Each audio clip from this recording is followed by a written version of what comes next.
Welcome to the Town of Abingdon, Virginia Planning Commission regular meeting. We appreciate your interest and we encourage public participation in our meeting. Your comments are important to our decision-making process. Please note there will be two opportunities during the meeting for you to address commission members. The first will come when we ask for public comment for items not on the agenda. The second will come if there is a public hearing on the agenda when the chairman declares the hearing open for comment. The chairman will inquire if anyone wishes to address the members of the commission. Anyone addressing the commission will approach the podium, give your first and last name and your complete physical address. Comments must be limited to 3 minutes. Roll call. Mr. Austin is absent. Mr. Johnson? Present. Mr. Weaver? Present. Mr. Pennington? Present. Mr. Sproles is absent. Mr. Wilson? Present. And Mr. Schuman. Present. All right, the next item of business is approval of minutes, regular meeting February 26, 2024. Has everybody had an opportunity to review those minutes? Are there any additions or corrections to the minutes? I did not see any. I don't know if, is there a motion to accept the minutes as presented? Yes, sir, I so move. Okay. Is there a second? I'll second. Okay. Any additional discussion? If not, all those in favor signify by saying aye. Aye. Any opposed? Abstain. Right. Mr. Johnson abstains. All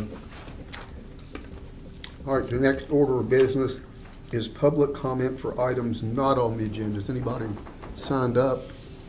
Anybody here that wants to make comments for items not on the agenda? If not, the next order of business is a certificate of appropriateness. Taylor Lindsay, 195 Stonewall Heights, Abingdon, Virginia, 24210. Owner and applicant, certificate of appropriateness for exterior changes located at 301 West Main Street, Abingdon, Virginia, 24210.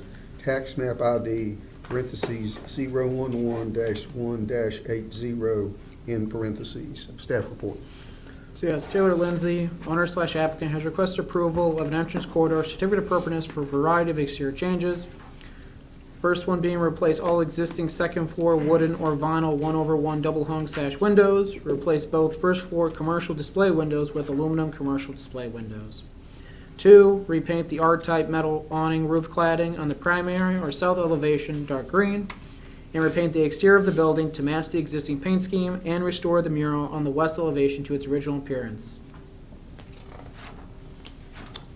Background: according to Places in Time, Volume 2 by Nancy C. King, the brick building was constructed in 1908 by Citizens Bank and Trust Company. Around 1928, an addition was made to the west side of the structure, and the front window and door arrangement was modified. So as I previously stated, the applicant proposes several exterior changes. 1, replace all existing second floor wooden or vinyl 1/1 double hung sash windows. Replace both first floor commercial display windows with aluminum commercial display windows. 2, repaint the R-type metal awning roof cladding on the primary or south elevation dark green, and repaint the exterior of the building to match the existing paint scheme and restore the mural on the west elevation to its original appearance. First, the applicant proposes to replace all existing wooden or vinyl 1/1 double hung sash windows located on the second floor with aluminum 1/1 double hung sash windows, and replace both first floor commercial display windows with aluminum commercial display windows. Based on a site visit, staff found a majority of the existing wooden 1/1 double hung sash windows located on the second floor operate on a rope and pulley system. About half the existing wooden 1/1 windows have intact ropes but are inoperable due to them being painted shut. Given the construction date of the brick building being 1908, machine cut nails would be the appropriate nail type to be found if the windows were original or an early replacement for the specific building. Staff could not find any machine cut nails associated with any of the existing second floor rope and pulley wooden 1/1 double hung sash windows. All nails observed were either wire cut, and all screws had either a Phillips or flathead. Upon further observation, staff saw the existing second floor rope and pulley wooden 1/1 double hung sash windows are smaller than the original window openings. Based on the site observations, it is highly possible all existing second floor rope and pulley wooden 1/1 double hung sash windows are not original nor an early replacement iteration. The only similarities between the existing and windows observed in a historic photograph is the window configuration being 1/1 and the size of the openings. The wooden windows exterior surround appears to be original to the brick building. So this photo right here is just a photo of one of the windows from the interior of the building here. And then here is the historic photograph. Here's 301 West Main, that's the historical photograph, roughly 1940. As for the first floor wooden commercial display windows fronting West Main Street, staff observed a machine cut nail. Due to a machine cut nail being discovered when inspecting the first floor wooden commercial display windows, staff believes these are either original or an early replacement iteration. At the rear or north elevation are two second floor vinyl 1/1 double hung sash windows. The two vinyl 1/1 double hung sash windows are not original nor an early replacement iteration. Three windows located on the first floor on the east elevation are aluminum 1/1 double hung sash. The three 1/1 double hung sash aluminum windows are not original nor an early replacement iteration. Second, the applicant proposes to repaint the existing R-type metal awning roof cladding attached to the primary or south elevation are dark green color. Presently, the awning roof cladding color is a light green, no doubt due to weathering caused by continuous sun exposure. According to the 1908, 1913, 1922, and 1928 Sanborn maps, the building did not have an awning on the primary or south elevation originally or within the first 20 years of the Citizens Bank and Trust Company's existence. This action is a waiver eligible. And here you can just see the different Sanborn maps. I highlighted the actual building itself. And lastly, the applicant proposes to repaint the exterior of the brick building in a cream color to match the existing paint scheme. On the west elevation is a mural depicting various aspects of the town of Abingdon and various aspects of its history. The mural will be restored to its original appearance. This is a waiver-eligible action. Staff were asked to engage the Historic Preservation Review Board's interest in expanding the Old Historic District further west, ending at 301 and 303 West Main Street. The Historic Preservation Review Board were in favor of the expansion. Staff, prior to discussing the topic with the Historic Preservation Review Board, looked at which buildings would be considered contributing to the Old Historic District on a local level, given this section is not included in the Department of Historic Resources designated historic district for Abingdon. However, 301 and 303 West Main Street were highlighted along with a few others on West Main Street on the V. Chris site, indicating they could be a possible contributing site if evaluated. Currently, this building is not within the Old Historic District. There is no requirement that any historic existing component remain as they currently exist. The Planning Commission must determine if the proposal fits within the development pattern. That is all I have for you. Questions for Gabe? All of the front windows, were original or deemed to be original? The staff doesn't believe they are because I couldn't find any machine cut nails. They were either wire cut or Phillips head and flathead. So there was no evidence that these windows, and as you can see here, looks like there's been a lot of retrofitting. Here's some photos of that I took. Yeah. So that's the rope right there, but you can see like that's a modern nail, right? That's a modern screw right there. So none of the windows are? None of the second floor. The first floor ones that are more of a commercial display, that's the one where I did find a machine cut nail. And so those are, if I go and get a picture here.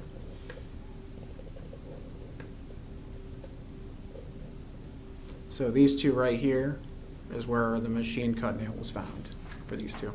But in 1928, again, the window and door configuration was altered a little bit. So again, that's very early in the building's history. We're talking almost 100 years still, but just to let you know. And then here's just pictures of the windows. So you can see there's been some retrofitting. There's the rope. And here's just various pictures of the interior. So the lentil's right here, and as you can see, there's boards all around.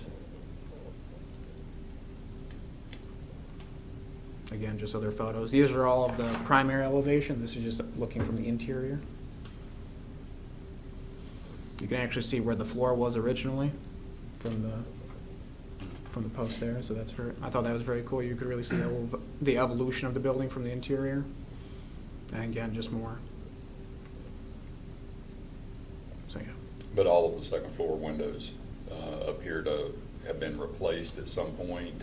Yeah. or- Yeah, based on no machine cut nails being found, yeah, going by that. They are wooden, but I could not find any machine cut nails associated with any of them. And again, the ones that are on the rear, those are vinyl, so obviously those are not original. Those were changed. So basically, only the two windows on the first floor are original. Possibly or early iteration, given that a machine cut nail was found, yeah. But so those two possibly are, but you're saying that the way the first floor is laid out with the doors and so forth was reconfigured at some point? Was reconfigured in 1928, yeah. So again, it's the reconfiguration happened roughly almost 100 years ago, but the window configuration was redone in 1928. Other questions for Gabe or comments?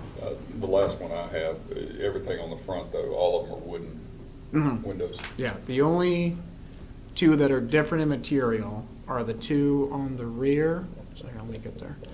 Give me one Which second. were the vinyl, and then I think the alley. Yeah, and then the first floor, so these three right here, so this one, this smaller one, and this one are aluminum. Okay. All the other ones are wooden except for these two right here.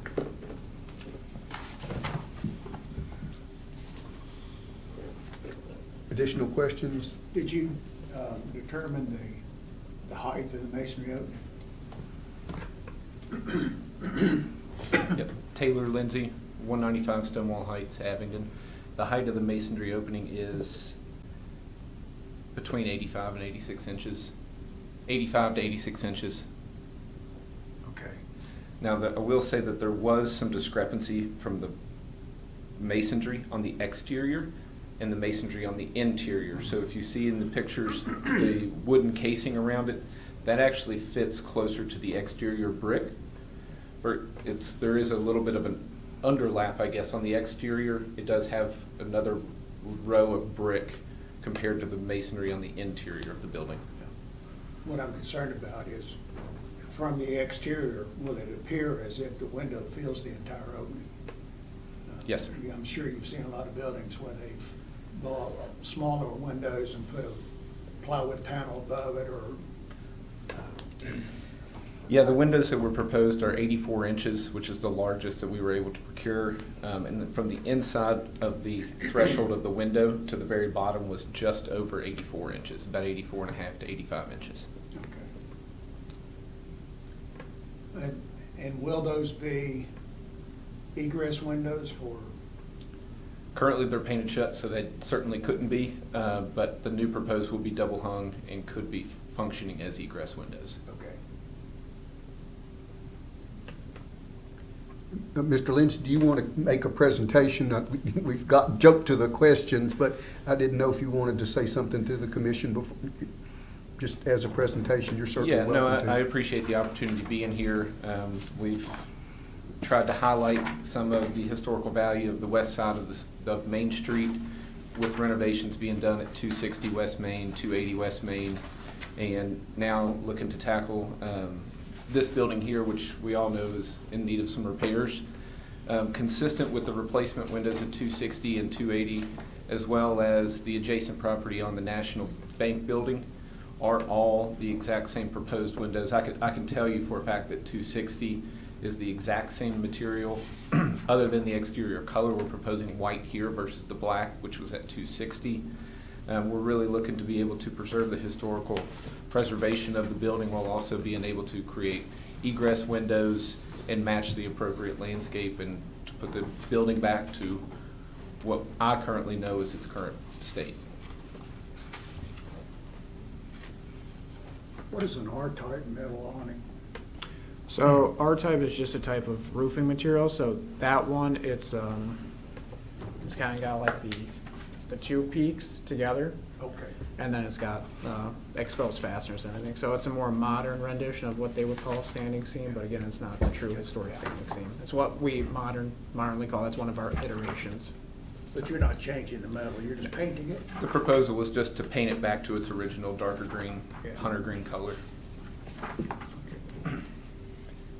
All of the windows are aluminum clad, that I believe are being proposed on the front. Did you look at just wooden windows, replacing wood for wood?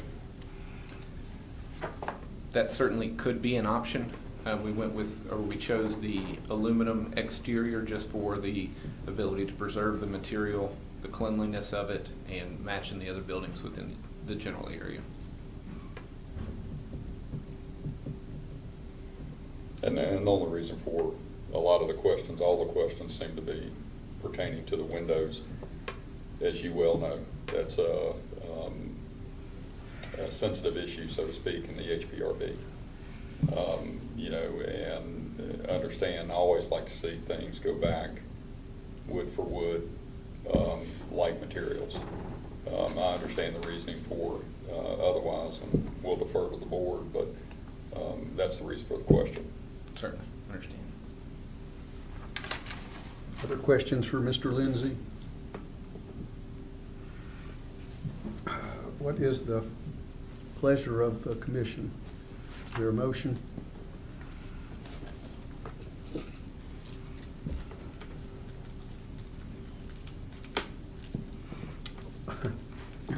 Well, as a chair, I'm going to make a motion that we accept the certificate of appropriateness as presented by Mr. Lindsay.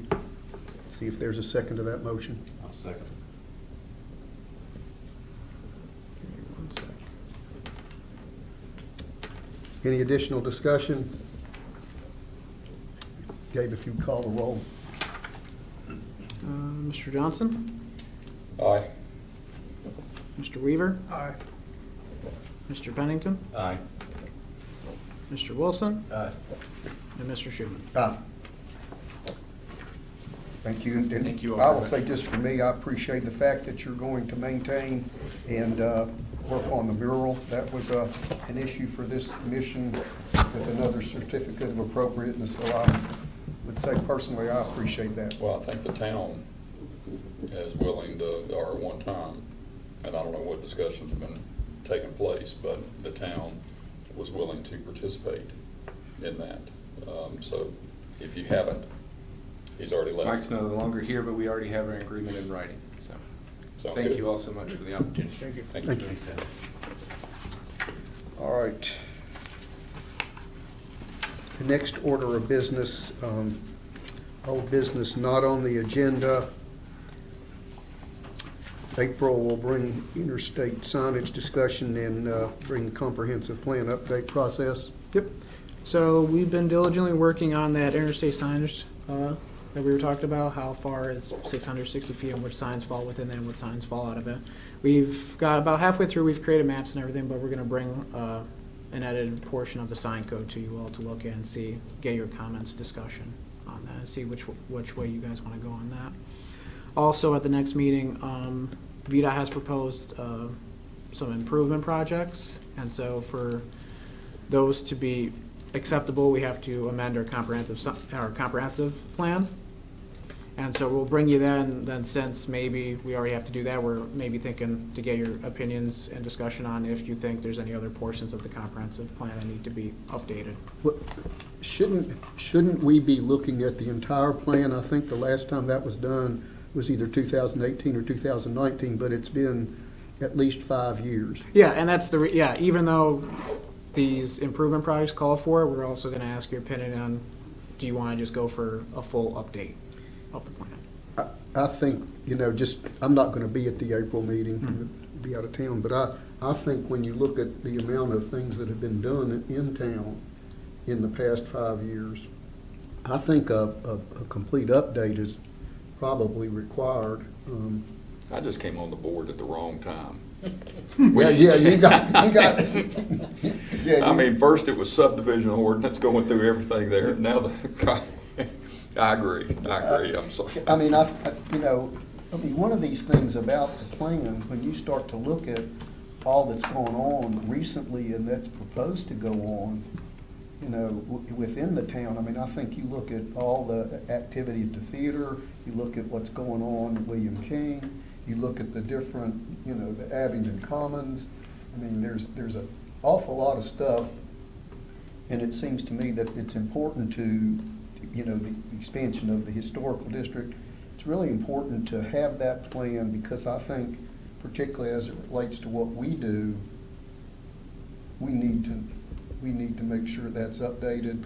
I mean, I think one of the things we did in the last plan that was good was to be very specific about what areas are open for development and what aren't. Well, I mean, in essence, the comprehensive plan drives what direction we should proceed. Yes. So, And- I think it's appropriate, I was just giving you a hard time. Well, I'm so used to That's that. But anyway, that's, the other thing I think we probably should do is our May meeting is scheduled to be on Memorial Day. I'm pretty sure. Okay, I will take a look at it, because I thought we caught every kind of holiday, but I thought we caught that if it wasn't on a holiday, but I'll double check and Yeah. we'll change it. I think it's supposed to be on the 27th, it'd probably be better on the 20th. That way, because you all have that 30-day window for people applying, so I felt like it would be reasonable to raise that tonight. No, yeah, Get that- we'll get definitely that look into that scheduled. for May. We'll definitely look into that for May. I thought we Okay. caught that, but I'll definitely look at that. But yeah, overall, it's just, we want to bring both the sign ordinance to you and the comprehensive plan, just since if we're gonna open it, might as well just open it all the way. So, Anything else to come before the commission? If not, is there a motion we adjourn? So moved. Is there a second? Yes. I think I heard a second. We got a second. We got a second. All those in favor signify by saying aye. Aye. Any opposed? We're adjourned.